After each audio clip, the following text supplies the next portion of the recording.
Hello, listeners, and welcome to the Divine Dialogue podcast, where we dig deeper into the trove of wisdom and guidance stories have to offer. Have you ever watched a movie and felt moved, felt called to make a change, or reflect more deeply on your own life? If so, this podcast has a lot to offer you. For our second episode in our Harry Potter and the Sorcerer's Stone series, we will explore the scene when Harry becomes a seeker and plays in his first Quidditch match. For those of you new to the series, there is another episode just before this one where I go over the letters as well as when Harry gets his first wand.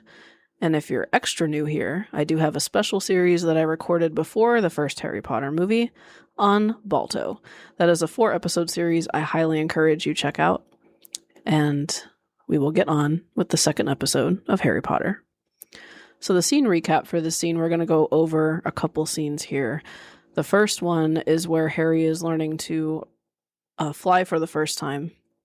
And we see that this is a skill that he takes to very easily, even getting an annoyed side eye from Hermione when he's able to get the broom to come up to his hand very quickly. And soon as when the teacher leaves for a moment to escort Neville to the hospital because he gets hurt, his Remembrall drops out of his pocket. And Draco picks it up. And Draco is intending to keep it from him, but Harry wants to get it back because it's Neville's and he wants to give it back to him. And Draco, being the bully that he is, says, I'm going to put it somewhere where Longbottom will have to go find it. And he gets on his broom and takes off. And prior to Madame Hooch leaving, she had said, anybody's broom in the air will be back on the train away from Hogwarts before they can say Quidditch. So she had instructed everyone to stay grounded, but Harry ends up flying and he chases Malfoy and tells him to give him the Remembrall back. And Draco ends up throwing it like way into the air far away, and Harry takes off and he's able to catch it. And McGonagall happens to see him. She's in one of the towers, doing professor-y things, and she sees through her spectacles that he caught this ball on a broom, his first time on a broom, and she's in awe. And it turns out that the Gryffindor team needs a seeker, and she ends up going down to the field, and Harry thinks initially that he's in trouble, but actually she takes him to Oliver Wood, who is the captain of the Quidditch team, and she excitedly tells him, I have found you a new seeker. And so then Wood takes Harry to the Quidditch pitch, and he's showing him essentially all the rules of the game. He names off the types of balls that are in the game, and he basically tells him the only one that you need to worry about is the Golden Snitch. And then shortly after that, we see the first Quidditch match that Harry plays in, and it's against Slytherin. And Slytherin plays a very ruthless game, knocking Wood off of his broom in midair, and he falls to the ground, and they're just playing a very, sneaky, underhanded game because they're Slytherin house, right? So Harry ends up being able to catch the snitch after Quirrell had been hexing his broomstick. Initially, we think it's Snape, but it's actually Quirrell, we find out at the end. But he manages to catch the snitch in his mouth after diving for it on the field, which awards him 150 points. And in most cases, that wins the game because that's, 15 goals by a team. So that's quite a few points. So he wins the game for the team and everyone's super excited. And, they find out just what a great asset Harry Potter is to the team as a seeker. So I'm going to go over a few things about these scenes. The first one with Malfoy, when Harry challenges him. I think it's a very meaningful thing to notice that rule breakers, and I don't mean rule breakers as in, lawless, dangerous criminals. I mean rule breakers as in people who follow their own inner guidance and do not rely on the outside world to dictate to them what they should do.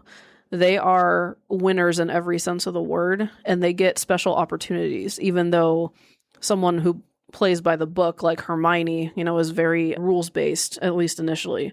But people who break the rules often get special opportunities, especially when it's done in energy that I would consider divine, which to me essentially just means following your own inner compass. So Harry knows that Draco taking the Remembrall is an act of, just being a bully and being a jerk.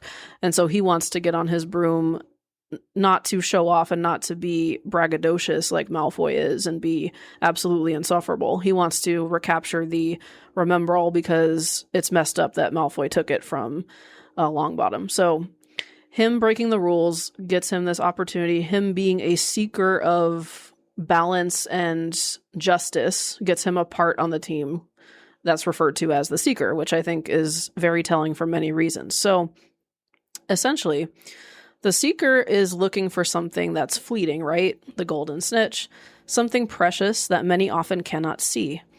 If they're able to catch it, they win. And I believe that this is true in life, because I think for Quidditch, it's such a beautiful layered metaphor. On the Quidditch field, Seekers are playing a completely different game than the one going on oftentimes below them. If you notice the positional names, I believe that they're very telling. So you have the Chasers, and they are literally chasing the surface level points. They have to carry a heavy, big ball to try and get it to jump through the hoops on each side. So think about how Chasers literally have to jump through hoops to get points and to quote unquote win, right? Like, how many times do we see people jumping through hoops to get like insignificant rewards that don't even really add up to much in the end? And then you have the beaters who are trying to stop them. So those are the forces that hit you hard when you are chasing things on the lower plane. And they have to, direct the bludgers. And those are the balls that essentially come after you for going after the quaffle. And it's essentially like a very ruthless, consequential game because it's being played on the lower plane. But the Snitch has nothing to do with any of this. This is all on a totally different, field of play. And the keepers are the ones really in charge of whether your efforts manifest on that lower plane, whether what you pursue actually matters. So they're the ones who decide, yep, like you chasing this, your attempt is either worth something or not. There's always a gatekeeper. So they're the gatekeepers of whether your efforts manifest on the lower plane or not. And when you do score, the points are pretty minimal. I mean, it's just 10 when you think about it for all that work that you have to do. Dodging bludgers, evading the gatekeepers, and depending on how far behind you are in the rat race, which in this case would be the other team, or people competing on the same plane as you, it can start to feel really insignificant. But the Seekers in the game are often flying above all of this. And it's not in a way that is hierarchical, but it's in a much deeper way. They are essentially playing a game within a game. Because when you catch the Golden Snitch, ever elusive but ever present, you win not just the game on the lower plane, but the mega game, the bigger game. And I think the Snitch represents the golden moments of presence that we can tap into, where intuition and action interact. It's no coincidence that the Seeker who catches the Snitch almost always wins the game for his team or her team. Like, essentially, we can say that quaffles are easy to control. They can be tossed back and forth. They go through various hoops and pass between the gatekeepers. But the Snitch itself is not something you can possess. It's something you can follow. And catching it briefly, getting in touch with that divine golden orb, even if just for a second, makes you the winner of the game. Even the games you aren't actively playing. And I think that's so important because the people down below, like playing on the lower plane of consciousness, I guess you could say, are, fighting and squabbling over 10 points. But if you're playing this higher game, that what I would call the soul game, the soul-seeking game, and you're not even trying to win on this lower plane, but playing that game, seeking that Snitch, and being able to just get in contact with it, it helps you win the game that you're not even playing. And it's not at all about production. It's about presence. If you have sight, real sight, to see what is not just face value, but I would say are the deeper layers, it can feel like you're walking the same path, but with a very clear map. It's not something that can be explained with logic and reasoning alone. It is a resonance, a recognition, like Harry had with his wand earlier in the story. Again, if you haven't heard that first episode, please go check that out because I do create these in mostly chronological order. So if you're trying to follow along with the story, please definitely check that out. My cat encourages you to as well. And I would argue that a seeker just knows the truth when they see it. But truth is elusive. It's not something you can pin down with language or rules or structure, because then the ego would be able to put it in a box. It just is. The seeker is not only the one who sees the golden thing, the seeker is the one willing to move toward it. Every time, even when they're scared, they just keep trying to move toward it. There are no real barriers to catching the snitch and seeing it, except for the mind. As Yoda even says in Star Wars, which we'll get to later, you must unlearn what you have learned. The lower plane Quidditch game you can look at as a program. The seeker plane is your divinity. Anyone can see the snitch if they choose to look outside of the standard game. But the standard game often takes over because it is quick, more instantly rewarding or punishing, and more form-based. And since we live in a form-based world, that often tends to override what I would say is the energetic world, especially because I find that we live in a hyper-masculine world, and masculine things are passion-driven, they are form-based, they are kind of quick action, and the snitch is much more of a long game way to play Quidditch and way to play life. Now, I wouldn't literally say that the soul to standard ratio is 150 points to 10 points, reduced down to a 15 to 1 soul to ego ratio. It's not about it being a math equation. But the striking difference in points is telling, and I believe it is on purpose. It explains the meaning of being a seeker and the rewards that come from it. But reward is not the point. Reward is the point on the lower plane. Resonance, recognition, and peace is the point on the higher plane. Reward is a very beautiful consequence of putting that energy first, of revering the energy of the snitch over the energy of the lower plane. Or I would say revering the energy of the divine feminine over the energy of the lower plane. The lower plane matters, as we are in the form world after all. But there is more to us than that. There is something far more luminous, whimsical, and ethereal about us than just the form-based game. And that leads me into my personal mirror, which today I will be talking about my job. So the current job that I'm in requires present moment focus, just like a seeker during a Quidditch match. Prior to this job that I have now, which is essentially, you could say, customer service. It's a light-ish call center environment. I don't get back-to-back calls, but I get quite a few calls throughout the day.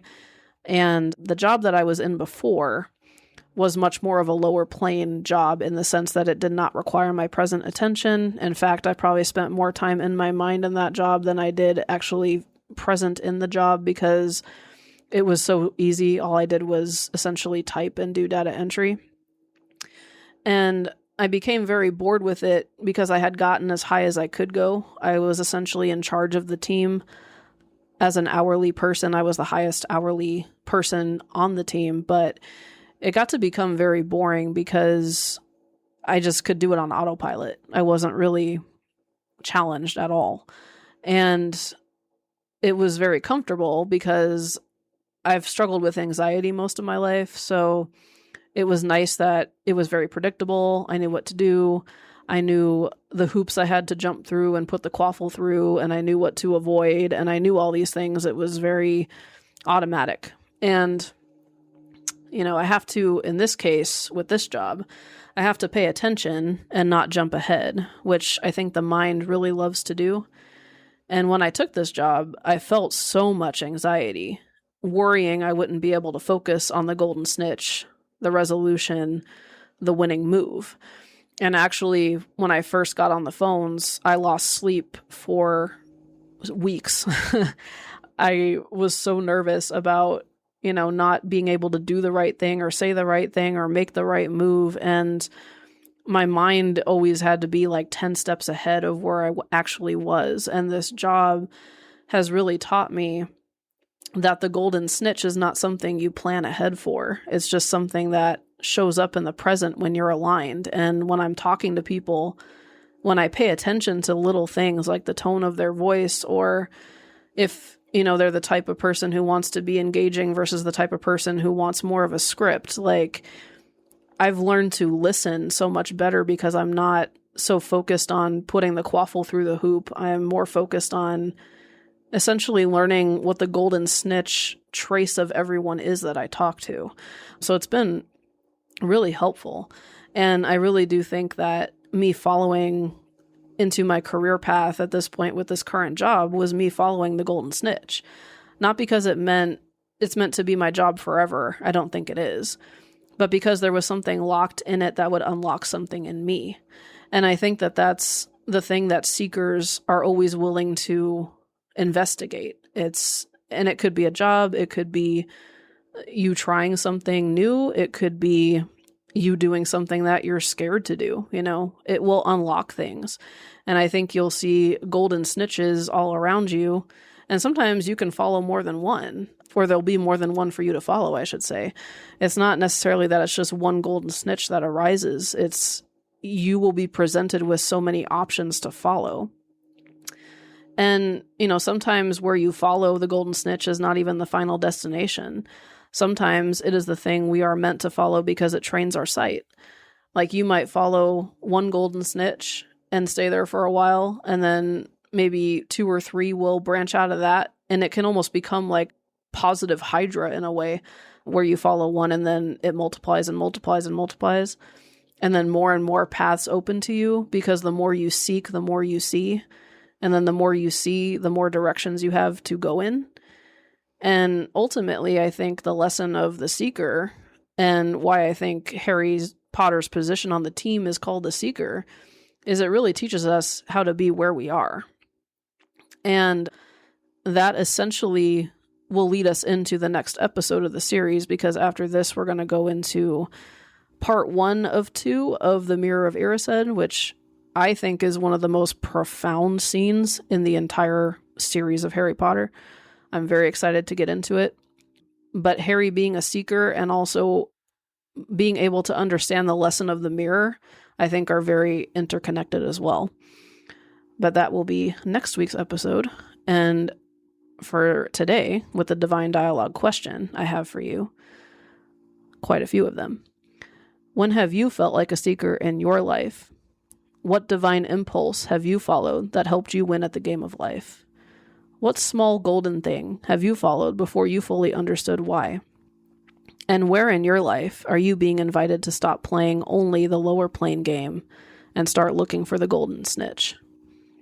So for me, again, I kind of already answered this in the personal mirror, but I don't really think being a seeker is something that you eventually arrive at and you're like, oh, I can stop seeking. I think that you're always seeking. And I think the more you seek, the more you'll want to seek.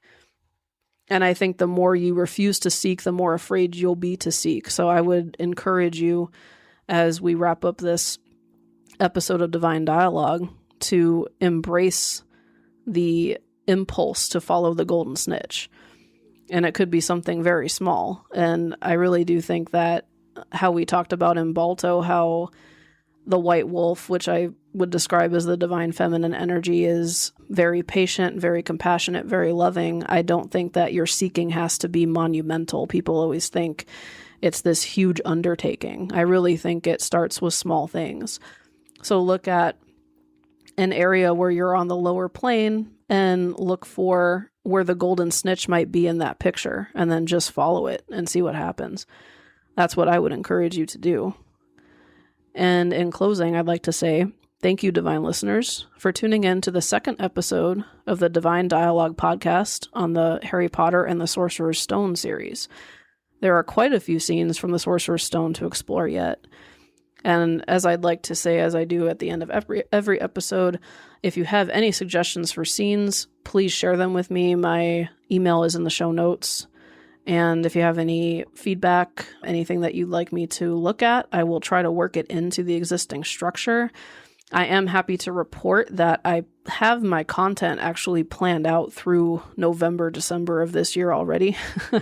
I had some wonderful inspiration last week when I was writing out ideas and trying to essentially connect things that are relevant to the season. And I'm very excited for the direction that I'm going with this podcast.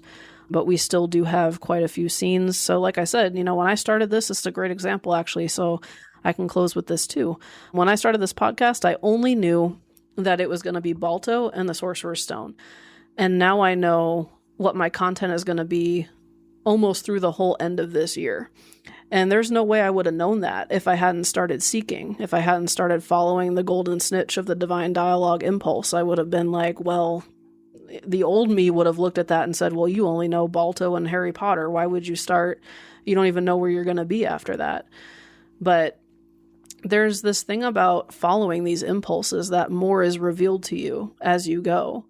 You don't need to have the entire map or all the steps. You just need to take the first step, and then more steps will be revealed to you. Like, I really do believe that that's true. So until next time, divine listeners, notice what beckons you to seek, and where even one fleeting moment of truth may help you win the game. And with that, I will catch you on the next one.